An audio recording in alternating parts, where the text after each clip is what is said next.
Hi, and welcome back to the 2021 Virtual Nebraska Sorghum Symposium.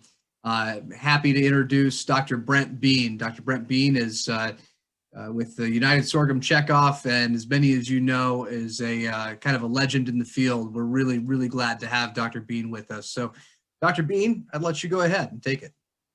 Well, thanks, Nate. It's always good to be with Nebraska farmers. As I always tell people when I give a talk in Nebraska, I spent 3.5 years in graduate school at University of Nebraska and love my time there and always enjoy talking to Nebraska growers. So glad to do this again this year, even though it's virtually. So we'll go ahead and get into this. Just going to kind of cover some different subjects. What I'm going to do is different, and I've never done this before, so you guys are the guinea pigs. But what I thought we would do is take a look at the 2019 Sorghum Taps contest. I don't have the results yet for the 2020 results or tests, so I can't share those results. But 2019, I thought we would just look at that test, and then kind of just go through that and look at the different inputs and discuss those inputs and kind of what happened in that trial, and then for planning purposes, what you need to be kind of looking at. So so that's what we're going to do. So if we look at that, at the yield results from 2019, they're on the screen there. There were 10 entries, or 10 farms, if you will, with people making different decisions on those inputs. And it appeared to me that really probably the maximum this environment was going to yield in 2019 was probably going to be around that 180 bushels, because we actually had five farms yield within 4 bushels of each other. The top yield was at 173 bushels, and then we had four farms that were at 169. So very close competition between the top 5 entries there. And of course, the variables that are being looked at are hybrids, seeding rates, N rate, irrigation timing, and amount. And then we had on these 10 farms, we also had different hybrids, which was interesting. So we'll just begin to go through this. Again, these are the variables. So we had irrigation reported as inches per acre, and you can look and see how that varied from 0 to 2¼ inch. The N rates varied from, again, 0 up to 215 pounds of N. And then the seeding rate varied from 70,000 to 125,000. Okay. And I think just right off, I want to talk a little bit about irrigation and then kind of come back to it. But in 2019 was a wet year. It rained, it looked like every other day in Grand Island. I mean, timing was good. There was never any period of time where things got dry. And so really, when you look at it, I don't think irrigation made much difference, if any, in 2020, 2019, because they actually had 20 inches of rainfall during the growing season. Well, if you can do that, you can grow good sorghum, no doubt about it. You can grow just about anything if that's going to happen. So I really don't think the water really played much of a role in this.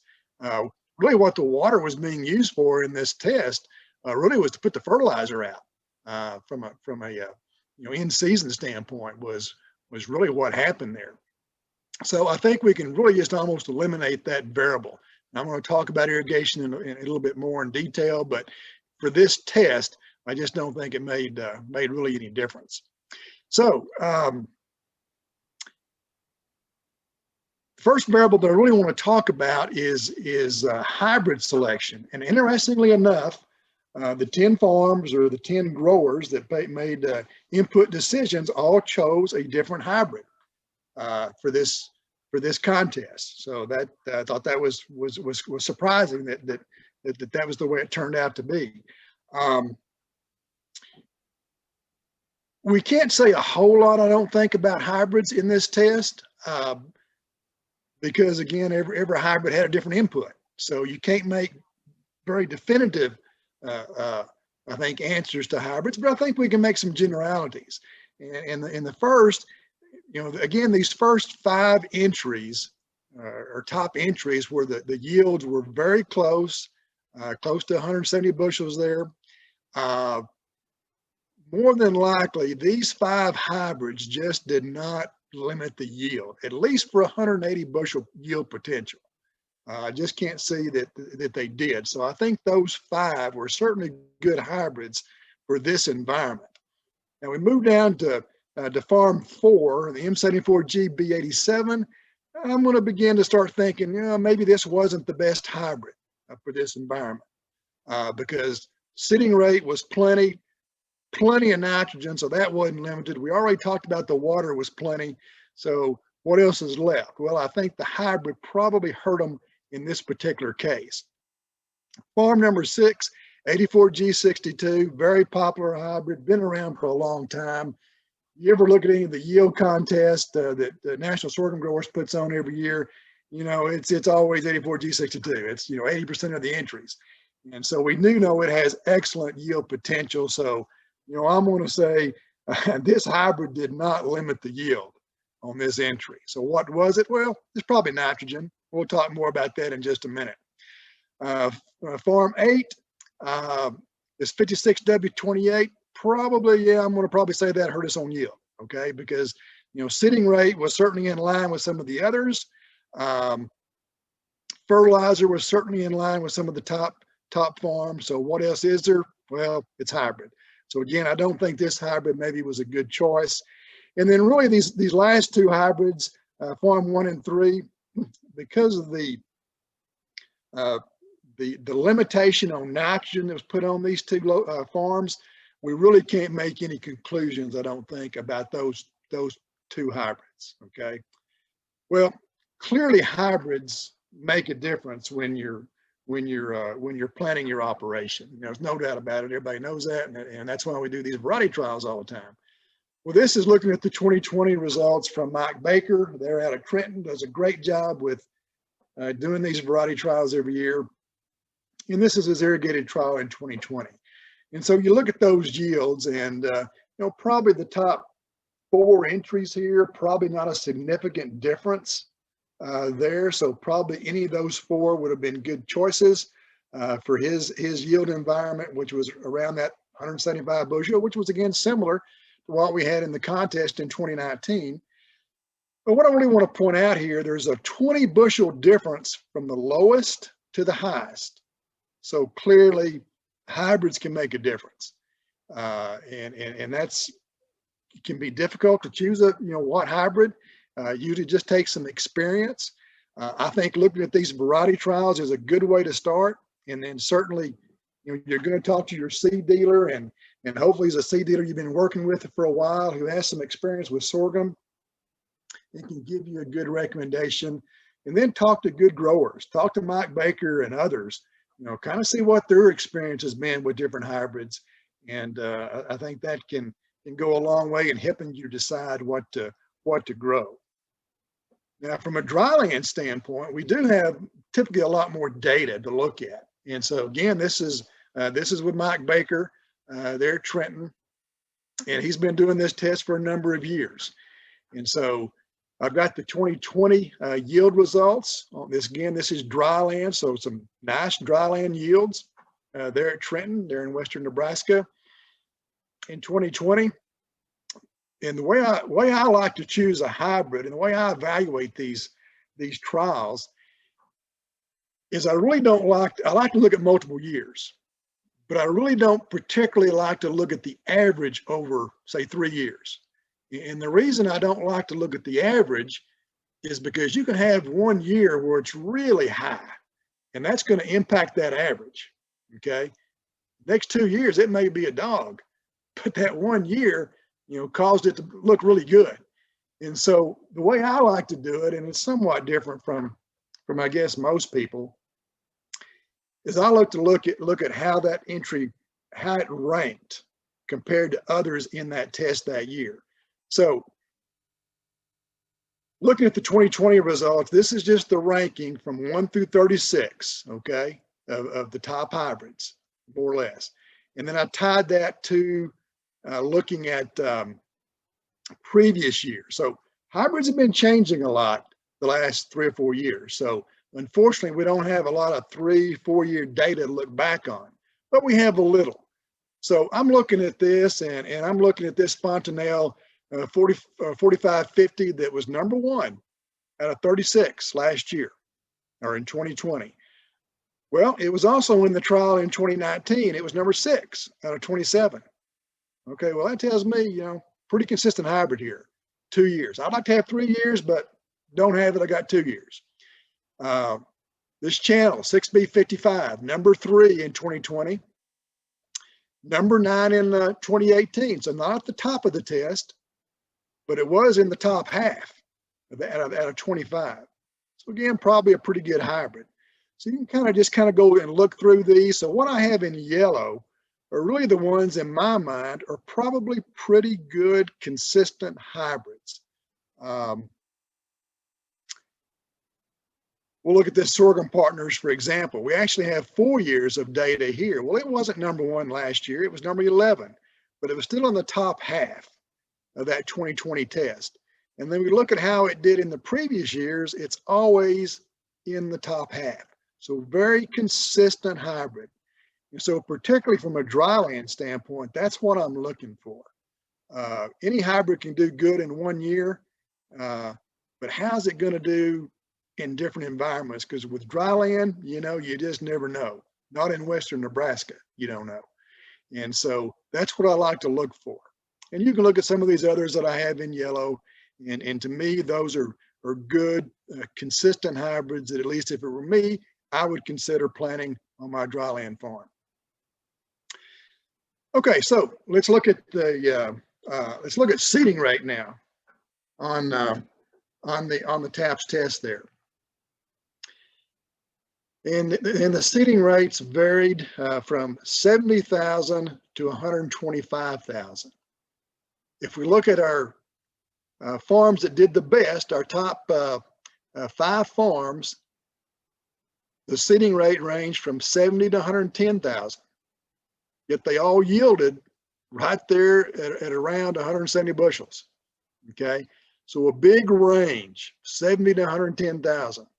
So certainly from a profitability standpoint, you want to say, hey, I should have planted 70,000. Now there's some truth to that, but it really kind of depends on what your yield potential is, and sometimes you don't know that going in. But the thing with sorghum, it's very flexible on that seeding rate. And I tell people all the time, when they're going to do a seeding rate trial, they better vary that population or that seeding rate by 30,000, at least 20,000, but probably 30,000, or you're not going to see a difference in all likelihood in those yields. Depends on the environment, but you've got to vary it quite a bit. So what goes into that? Why can you have such a wide range of seeding rates and still get the same yield? Well, you got to look at your yield components. Okay, so you've got kernel weight. How much does each individual grain weigh? That's going to make a difference, particularly under irrigation, not as much under dryland. The 2 big ones are number of kernels per head and number of heads per acre. Again, especially on irrigation, number of heads is going to play a bigger role. The number 1 on dryland really is that number of kernels per head. That's the most important component. But all three of these will interact, okay, with the seeding rate and plant emergence and the environment to affect each of these, all 3 of these, but particularly kernels per head and number of head per acre. So why do we have such a variation? Why is there such a variation in seeding rate? Why does that, can that still give us the same yield? Well, it has to do with tillering ability, and again, that head size adjustment, and then a lesser extent, kernel weight adjustment. So tillering ability. Agronomists argue about this all the time. Do you want a sorghum that's going to tiller a lot or one that doesn't tiller at all? I'm in the camp, I just seen it didn't tiller. Let me control things a little bit better with how many potential heads and how much biomass I'm going to have out there. Let me control that myself. You know, I don't want something that's, I'm going to plant 10,000 and all of a sudden I have 50,000. I mean, I want to control that. But there's a good argument to be made for tillering, and you can make that argument. But the environment is really going to play a key role in that. And there are, companies will sell you a hybrid that say is low tillering, or this one tillers a lot. Well, I'm going to tell you they're all going to tiller, at least to some extent, if they're in the right environment. And so to me, I don't pay a whole lot of attention to that. If a company tells me, yeah, this tillers and this doesn't much, it'll tiller if it's in the right environment. So what can we expect? Well, if we're planting sorghum on dry land, typically we're going to have about 68% of that come up and make a stand. Now, if you're planting in really good conditions, you may get up to 80%. But as a general rule, dry land agriculture, you're going to get about 68% of it up for stand establishment. You're also going to, again, we're talking about averages here, but we're going to assume around 1.5 tiller per plant. And you say, oh, well, I always see more tillering than that. You do. You see individual plants that have more tillers, but you got to look at the whole field. There may be a plant next to that had 3 tillers that didn't tiller at all. But so the average is typically about 1.5 tillers per plant. Under full irrigation, depending on your seeding rate and your row spacing, 1.1, 1.2 is typically what you're going to get. So dry land, dry conditions, we're only planting, say, 30,000 seed per acre, only getting 2/3 of it up. We consider we have 1.5 tillers. We end up with about 30,000 head out there, heads. Okay, that's the key. We've got to have a certain number of heads to make yield. So we've kind of set that now, kind of what our base is going to be with the number of heads.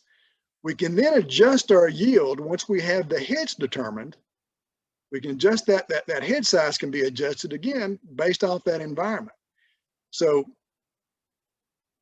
you can have a range of about 0.06 pounds of grain per head to about 0.16. On average is about 1/10 of a pound of grain per head. When I go out and estimate yield for somebody, or I'm looking at a yield test or whatever, and I'm trying to figure, make a wild guess at what the yield's going to be, I keep that 1/10 of a pound in my mind, and I start counting heads. And I count heads, and I think I'm going to have 1/10 of a pound per head, and I can get fairly close on my yield prediction. Or I look at that and I think, this looks like a bigger head than normal. So I'm going to multiply it by 0.12, okay? Or if it's a really big head, maybe 0.14, okay? And estimate my yield. So that's how sorghum varies or can change its yield potential. And so seeding rate, again, we want to choose a good seeding rate, don't get me wrong, but it is pretty flexible. Okay, so how do we end up setting our seeding rate? We do it based off what we think our yield potential is in any given field. Okay, so if you're in western Nebraska and they're predicting a dry year, then I may only set my yield potential at 70 bushels or whatever. Okay, because you just don't think that's just all you think you have. Or if I'm irrigating and got good conditions, then hey, I may shoot for 200 bushels. Okay, at some point, as we talked about those components, you've just got to have enough heads out there. Okay, and so that's how I'm going to adjust my seeding rate. So this is kind of the guide that I use. If I'm 60 to 90 bushel, 30,000 is probably pretty good. If you think you're closer to 90 bushels there than 60, then I may bump it on up to 50,000. Okay, it's not going to really hurt me much. If I got good yield potential, then a little higher seeding rate's not going to hurt me. Where the higher seeding rate's going to hurt me if it turns off really dry and all of a sudden I have, a 50 bushel potential. Now I don't want many plants out there. Okay, so then I want to back off. Okay, so it just depends on how conservative you want to be on what your yield potential is. I get up into that 140 to 180 bushel range, like we were with the TAPS test, then 70,000, that turns out to be a good seeding rate. And actually, I believe it was 75,000 that won the test. So, that was a good seeding rate for that 180 bushel potential that we felt like maybe we had in that environment. Now, if I think I've got more than that, then I'm going to jump that seeding rate on up to 90,000, maybe even more. If I'm in the yield contest and I'm shooting for the big, 230, 240 bushel, then I'm going to probably plant 120,000 plants or seed. Okay. Because you got to have it. You got to have enough heads out there to make that yield. And under irrigated conditions, really it's hard to plant too much, because you can plant 120,000 or you can plant 70,000, and the tillering number will adjust, as will that head size. You've got enough water under irrigation to support the vegetation, so you're really just affecting that head size with that seeding rate. So under irrigation, you're not going to hurt yourself typically with a higher seeding rate. Dry land you might, and will, if it turns off dry. But this is, to me, is a pretty good set or table to go by on your seeding rate, and just adjust that on your, based off your yield goal. Okay, so back to the TAPS test. So let's look at nitrogen. Nitrogen ranged again from a low of 0 down here to 215 pounds. Okay. Farm number 9 put on 150 pounds, and all of this was applied pre. All of the other entries had at least 2 in-season applications. So everyone put some down pre, and then followed that with at least 2, sometimes 3 in-season applications. Interestingly enough, this one-time pre-plant 150 pounds, farmer number 9 yielded right there with the best of them. Okay, so nitrogen really wasn't limiting, and he was able to do it all pre-plant. That can work in that Grand Island environment where you've got a fairly heavy soil texture type. That nitrogen's not moving a whole lot. We talked about how it rained there quite a bit during the summer, but there was never a really big rain that just caused nitrogen maybe to leach out of the root zone. And so it didn't really hurt him by applying it that way. Now, as you get into more sandy soils, I'm not going to want to do that. I'm not going to want to put it all down pre like that. I do want to put it, do some split applications if I can, because that can help you in some years. So again, we look at the top yields here. Well, they ranged anywhere again from 135 to 180. So that's kind of what we're looking at. Was a good nitrogen rate for the yield that we had there. We look at this number 4, and this is again why I kind of think this hybrid hurt us. Plenty of nitrogen, plenty of seed. We know water didn't hurt us, but yet the yield was down a little bit. So I do think it was the hybrid there. Dr. Bean, if I can interrupt for just a moment, and sorry to do so. Just wanted to take a second to remind everybody how great, how we're really happy with our partnership with Chuck Burner's team at TAPS in North Platte, not Grand Island. But they. Oh yeah, sorry. My no, I know. But yeah, so go ahead. Sorry. I'm used to flying into Grand Island, I guess is what I was thinking. I don't know, but, hey, it happens to the best of us. I didn't want anybody coming back to Dr. Bean and saying, "What?" Yes, yeah. Thanks for pointing that out. So anyway, yeah, back to nitrogen here. Looking at that, somewhere around that 130, 140, 150 pounds was a good rate of in for this study. And something they did do there with the TAPS program is they took chlorophyll measurements with an instrument they have, and are able to do that. And it's fairly easy to do that now. And basically what you're doing is you're measuring the greenness of the leaf. Well, as you know, when sorghum or corn or any of these other crops are short on nitrogen, they begin to turn a little bit yellow. And you can, and this instrument can pick that up better than the naked eye can. So that's what this is doing. It's just basically the greenness of the leaf. And this was done on August the 5th. So most of the nitrogen had been put out by that time.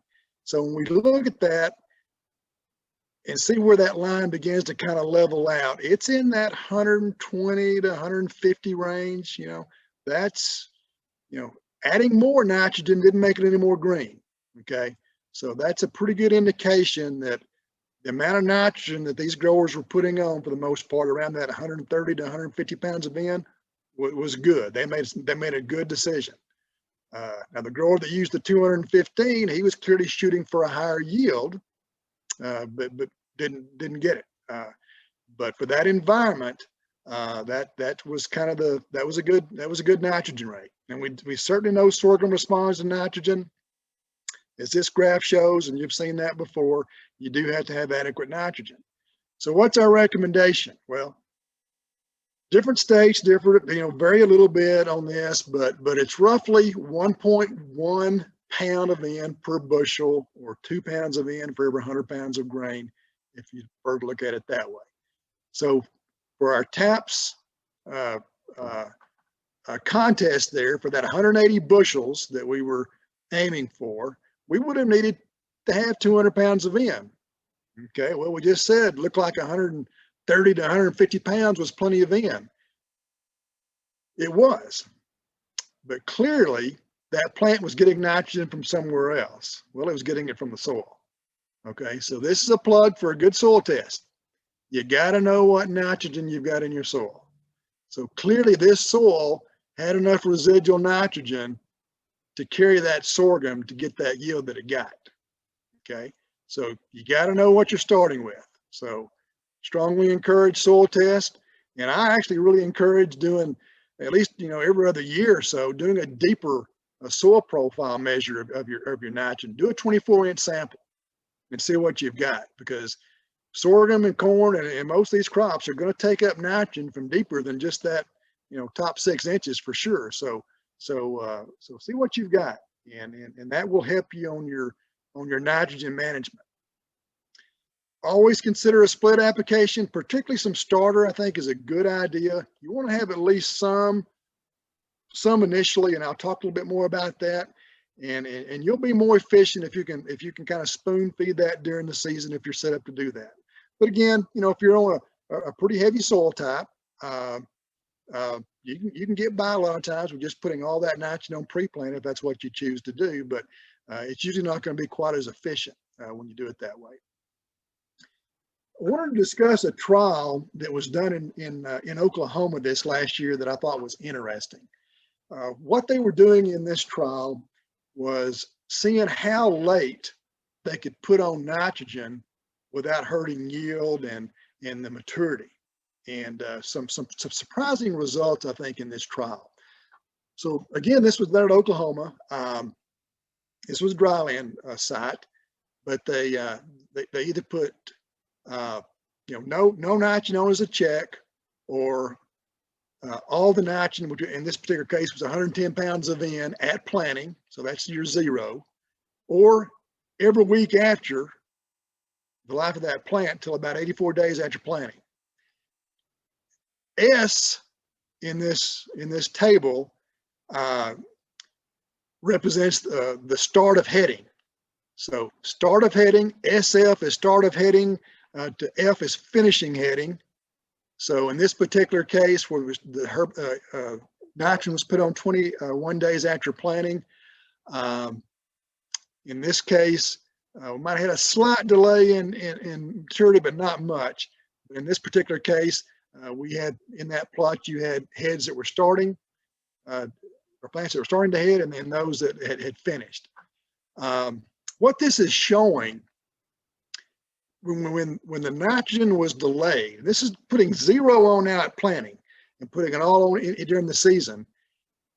You had to get to about 35 days after planting where you began to delay that sorghum maturity a little bit. So in this case, it delayed it, about a week.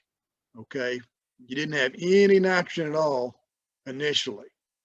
But interestingly enough, as you delayed that, you could go all the way to really about the 70 days after planting and not delay the maturity, which I thought that was a little surprising to me. How late you could wait without delaying that. Okay, but something this does tell me is I want to have at least some nitrogen as a starter, or apply some pre in the soil at planting. so that you don't have any delay of that crop. Okay, so how did it affect yield? That's the number one thing. Well, again, this surprised me. I didn't really expect this. Because normally what I've always kind of told people, you ought to have, you better get your nitrogen on really about 35 days after emergence. You really, or after planting, you probably want to have the bulk of your nitrogen on at that time.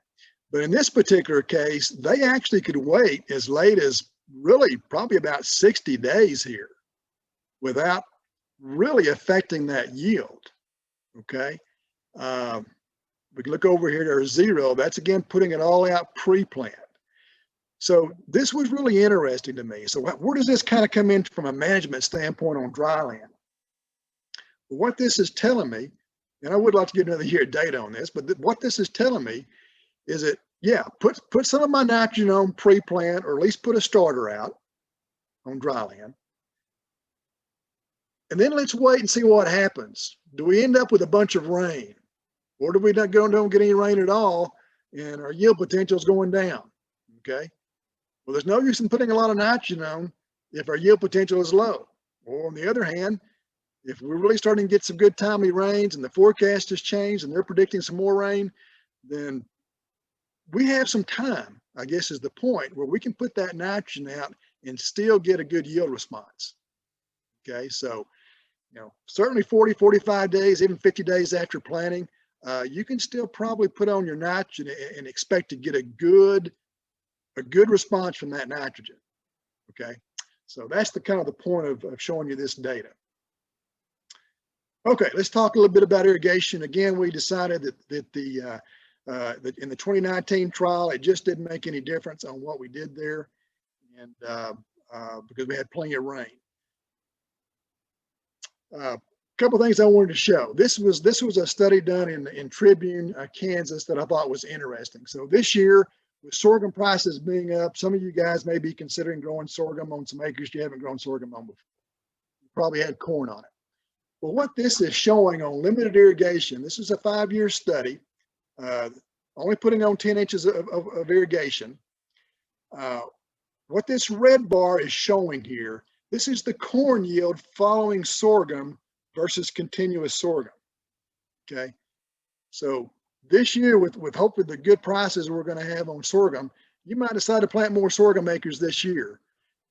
You can probably expect, if you come back to corn next year on that ground, getting a bump in those corn yields. Is what I wanted to show. So there is some benefit in rotating those two crops, is the point I wanted to make. If we look at our water use curve on sorghum, you've seen this before, but about 30 days after emergence is when that panicle initiation starts, or that seed number is going to be determined, that head size. So in that probably 35 to 45 day period, that's when that head size potentially is determined. So we don't want it to stress at that point. So that's again another reason to put some of your nitrogen on pre, because you don't want that head size to be hurt. And then if you are watering, you don't want it to be stressed during that time. Be sure you get some water on. And a lot of research has shown the biggest bang for your buck on irrigation water is at boot. So you certainly don't want it to stress at boot stage. Be planning to irrigate at that point. And then probably soon after flowering, I'm going to water it again so I have some good grain fill. And then if I end up with really good yield potential, don't shut the water off too quick. When that sorghum starts drying down, you've still got to maintain that stalk because you don't want it to lodge. And if you let it stress too much and you have a really nice size head, good yield potential, you can have some lodging issues. And so a lot of times that'll be caused by just shutting off the water a little too quick. So think about that from a stalk integrity standpoint, if nothing else, maybe a late irrigation in there. Okay, I want to spend the rest of the time of changing gears here completely, but talking about sorghum weed control. So we've talked about all the other inputs. Now we're going to hit weed control a little bit and just make some general comments. This is a trial that's actually done at Lubbock, Texas. This is on Palmer Amaranth, which is, all through the Great Plains, Palmer Amaranth is an issue, or tall water hemp, or a close cousin. These are kind of your standard treatments that you can use. Atrazine used to work great on pigweed, not so much anymore. Hopefully you're in a situation where atrazine is still doing a good job for you, but more and more you're having to mix atrazine with something else. And so pre-emergence, you've got to use Bicep or full-time Degree Extra, one of these products that's a mix of atrazine with one of your group 15 herbicides.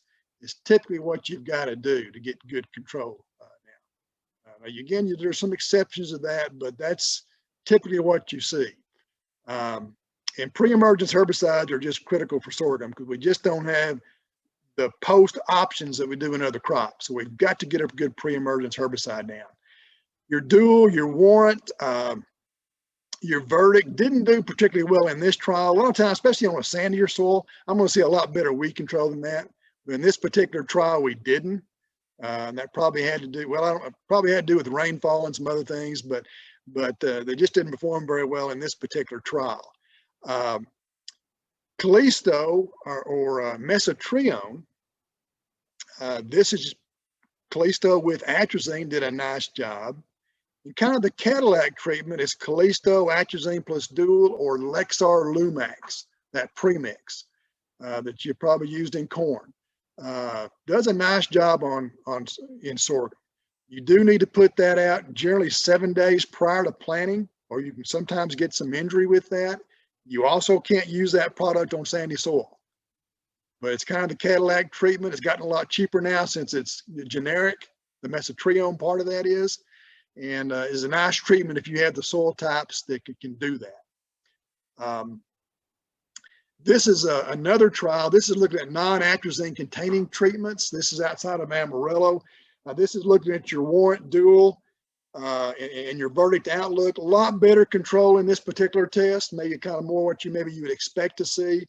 But I hear a lot of people talk about, well, should I use Warrant or Duel? I personally probably kind of prefer the Duel. Warrant can do a good job. Keep in mind that Warrant is encapsulated. And this bushland trial had a lot of very heavy weed pressure. Okay, so I think the reason the Warrant didn't do a little better is because that encapsulated, it's kind of a slow release. So it lasts a little bit longer, but you also don't have all of that herbicide right there initially. And I think with a very heavy population, which we had in this field of pigweed, you just need to have it all ready to go. And so I think that's what hurt in this particular case. But I really wanted to point out on this slide, I think I showed this last year, but is looking at the Duel versus the metolachlor, which is a generic metolachlor, and it is metolachlor. Duel is S-metolachlor. And so the temptation sometimes is, well, I'm going to plant this generic or this metolachlor because it's cheaper. And a lot of times you can get by with that. But when conditions aren't just ideal, you'll see a difference in that metolachlor versus the S-metolachlor. And we certainly did here. And I used to think, well, you can just make that difference up by using a higher rate, but not in this case. 1.5 pint versus a pint still didn't match the S-metolachlor. So my point is, if you're using metolachlor, just be aware that there is a difference in S-metolachlor and metolachlor. So that should factor into your decision and on the cost of these products when you're making that decision. Now, Verdict Outlook has been a pretty decent treatment, I think. It's not going to last as long as the atrazine or the Bicep or the full-time, but it can usually give you some decent control early on, particularly I think on kochia, maybe sunflower, some of these other weeds besides pigweed. That's kind of where I like that particular treatment. Okay, this is just showing that S-metolachlor versus metolachlor. You can clearly see a difference in the weed control there between the two. Post-emergence, really these are our options. And you know, atrazine plus crop oil, as long as those weeds are little bitty, can do a pretty good job. You know, the dicamba 2,4-D, yeah, they can work, but they can also hurt your sorghum. Buctril, I like it, but you got to mix it with something else. Peak, I doubt you guys are using much peat because of rotational restrictions. And quick burn down. Looks great for 2 weeks. Then it looks like you hadn't sprayed. But from a burn down standpoint, okay. Ally, not bad. You can use a very low rate of Ally, 20th of an ounce, cost you nothing. Mix that with a little bit of atrazine, a little bit of 2,4-D to safeten the Ally of all things, but it takes a little bit to safeten it. And that's not a bad treatment. You don't see it much anymore, but it's really a pretty decent treatment. So looking at some post treatments here, this again is at Bushland. This is their atrazine plus crop oil. As long as those weeds are small, 3 to 4 inches is getting a little bit big for atrazine oil, but you add a little bit of clarity to that, 2 ounces. That's not enough to hurt the sorghum, yet it does bump the control up. So from a post-emergent standpoint, that's actually a treatment I like pretty well, is that atrazine with just 2 ounces of dicamba or clarity with the crop oil. May get a little sorghum injury, but you're not going to get near the injury you're going to get with, say, the full 8-ounce clarity rate over here. So that atrazine plus clarity. The other treatment that a lot of people will use post-emergence is Husky, which I should have mentioned on that previous slide. But anyway, Husky, 13 ounces of Husky. You really need to put 8 ounces of atrazine with that. That's not a lot of atrazine, but it really does bump the control up. So Husky plus atrazine, expect some injury. You're going to burn that sorghum, but it grows out of it, and can be a very good treatment, I think, to use when you get into a situation, particularly when the weeds are getting maybe a little bit bigger. But what this slide is showing is the problem in waiting too long. Even with Husky, this is on 3 to 4 inch weeds. We're getting really good control in this particular study with the Husky plus atrazine. We waited 2 weeks later, bigger weeds. They're probably stressed now. Look what happened to the control. So you got to get it on early. Another treatment that I like, if you don't want to use Husky, is Buctril atrazine plus clarity. Now, I didn't do a real good job in this trial because this trial was just overwhelmed with weeds. There were just too many of them, and they were too big, too stressed. What I should have done with this Moxie atrazine treatment, I should have bumped that Moxie or Buctril up to 1.5 pints and that clarity up to 4 ounces, and maybe even add a little crop oil to it, okay, to get those bigger stressed weeds. But it will do it. I've seen this be a pretty consistent treatment on bigger weeds, 6 to 8 inches here. So if you don't want to use Husky, to me, that's really your only other option for the most part to use. Okay, new technology. I'm going to close with this. Most of you probably have heard that we had new technology in sorghum. I grow sorghum. The herbicide is Emiflex. This was labeled or fully approved in December of 2020, so just a couple of weeks ago. Very excited about this technology. It's going to help us. Alta Seeds is going to be selling the product, or Advanta. The varieties that'll be coming out, there's 5 of them that they have available in early to medium and medium maturity varieties. They'll all have this IG at the end of them. I growth is the name of the trait. The herbicide you're going to use is Emiflex. Okay. So what is this? This is imidazolone tolerant sorghum. Okay. So the herbicide that's going to be sold by UPL is a Mazamox. What is a Mazamox? You guys are probably more familiar with it than most, because this is the herbicide that's been used, or used to be used anyway, in soybeans called Raptor. So I'm sure some of you have experience with Raptor in soybeans. That's a Mazamox. So you're probably ahead of most of us in knowing what this product might do in sorghum. But that's the herbicide. It's been used for a couple of years in other countries, so they've had a very successful launch. We do have some experience with it. Alta Seeds or Advanta's booking seed. So if you want to try this, give your dealer a call, and I'm sure they can fix you up with some seed. This particular technology, Emiflex, can be used both pre and post. Now, on the soybeans, we used to think, this is a post treatment, and it was. But it actually has pretty good pre-emergence activity. And I suspect there's going to be a fair amount of this used pre-emergence.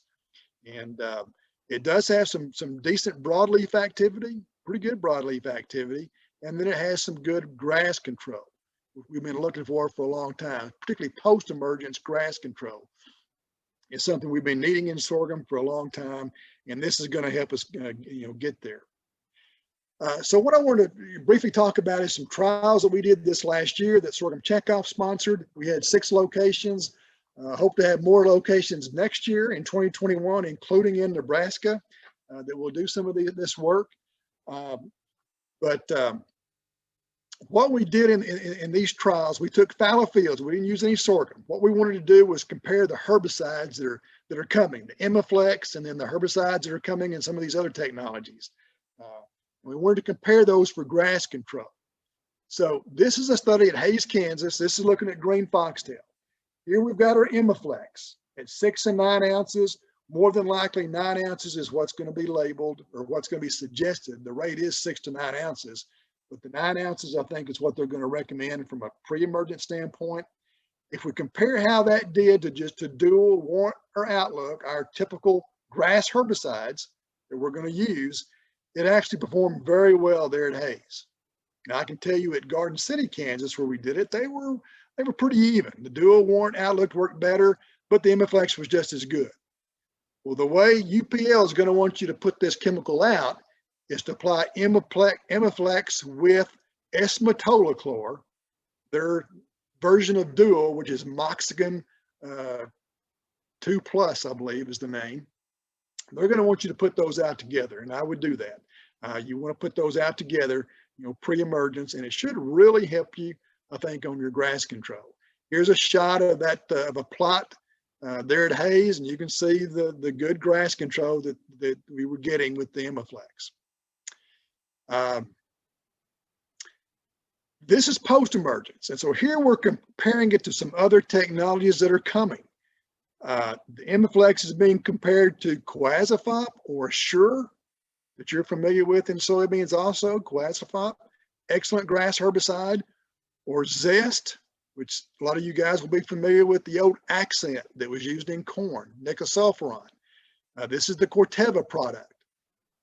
In all likelihood, there's going to be at least a little bit of seed of both of these technologies available in 2021. I think it's in 2022 is when we'll really see more of this seed. There's going to be some seed around next year for testing on these 2 technologies. So we're comparing those. Well, post-emergence green foxtail control with the Emiflex after 40 days, about 70% control, which is better than anything else you can get right now, post-emergence grass control in sorghum, without question. So it will help you there. Was it as good as the Quazifop? Well, no, it really wasn't in this case, but it's sure a lot better than anything else you've got to use right now. And this is on fallow fields. I would expect this control to be better in a sorghum field where you've got the competition. Okay, so anyway, that's something that Sorghum Checkoff is doing, is trying to compare these technologies. So in a couple of years, we can really recommend to you, okay, if I got crabgrass or witchgrass or Colorado grass or whatever I have, this might be the best technology for me. It's something we're trying to look at. Very important on seeds, on grass size. This is not the easy button. This isn't Roundup.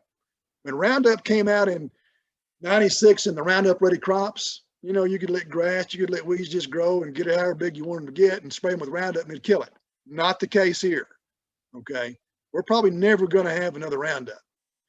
Okay, you've got to get this on timely. So green foxtail control, you wait, let that grass get tall, 12 inches, don't expect control.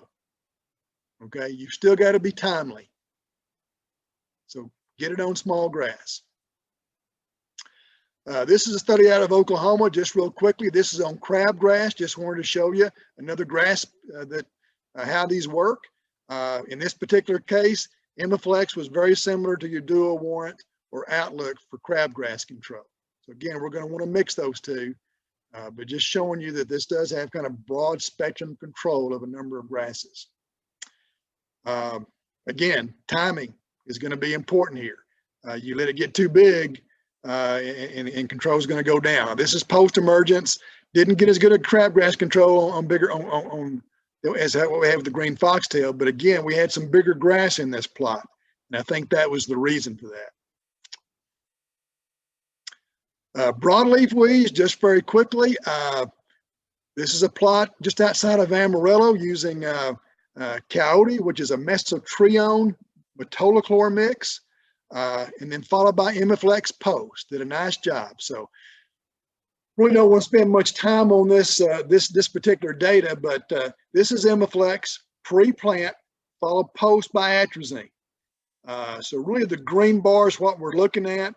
Actually did a nice job pre-emergence on control of pigweed. So that's great, especially if we'll mix that with some, some atrazine like what we did in treatment number 3 here, Emiflex plus S-metolachlor.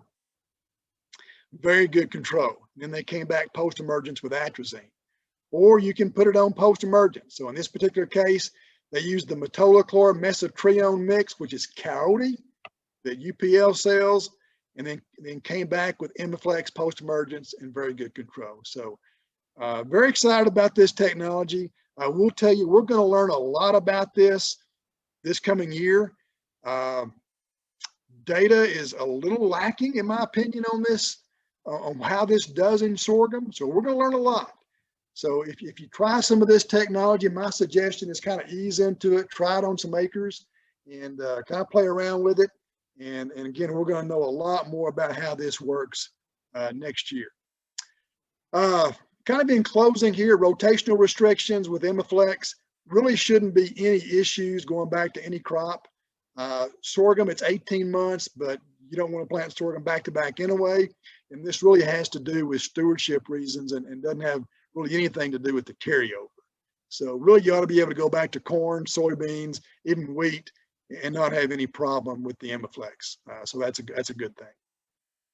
With that, I'm going to close and enjoyed being with you today. And certainly if I can ever help you with anything, give me a call or reach out to me. Thank you. Dr. Bean, thanks so much for that presentation. I know that everybody who views this is going to find a lot of value in what you've said there. And I want to remind everyone that the United Sorghum Checkoff Program does have the newest Nebraska, South Dakota field guides for sorghum available on their website. And we've linked that in our social media as well. So go find us on Facebook here just the beginning part of January. You'll see we had a link there. And Dr. Bean, I wonder if you might be able to send us your slides from this presentation. We'll try to put those up. We won't try, we will. We'll put those up alongside the video here and a link to the field guide as well. And any other resources that you have or that you need rather here at Nebraska Sorghum, we're happy to give them to you. And one thing I would tell you is if you'd like us to help get you in touch directly with grain brokers, we do regularly have grain brokers contacting us, and we've started a small database of those. But they're looking for more grain than we have available in 2020 crop.